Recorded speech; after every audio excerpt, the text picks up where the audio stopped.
waxaa loogu xiray miino gaariga kursiga uu ku fadhiyey dhabarkiisa dambe alxamdulillahi rabbil caalamiin hadda waa roon yahay wuxuu ku jiraa qaybta operationka dhaqaatiirtii ayaa la tacaalaysa waa qolyihii ammaanka amnigana baaristii ayay wadaan dhinacan kalena waxaa ka socota caafimaadkiisa lagu dadaalayaa wixii faahfaahino intaa ka soo baxay insha Allah dib aan idinkala soo socodsiin doonno haddii ilaahay gaariga loogu xiray habeenkii gaariga gurigiisu ka soo dhaqaaqay mar allaala marka uu marayo Binkuwer iyo Marwaas inta u dhaxayso gaarigu qarxay ilaa hadda ciidamada amniga waxay ku maqan yihiin baaritaankii ilaa hadda wax jawaab oo sax kama hayno waase la ogaan doonaa asagana hadda dabiibkii uu ku jiraa gudaha ugu tagnay waxayna wax ka gaareen garabka dhinaca dambe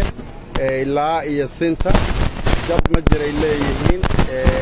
xaaladiisuna waxay leeyihiin serious ma aha marka insha Allah inaan run noqono ilaahay ku rajeeyna ilaahay ogaalkiisuna waa fiican yahay ana u tagay عبد الحميد wuxuu ahaa farsamayaqaan technician ka shaqeeya Universal oo u qaabilsan dhinaca farsamada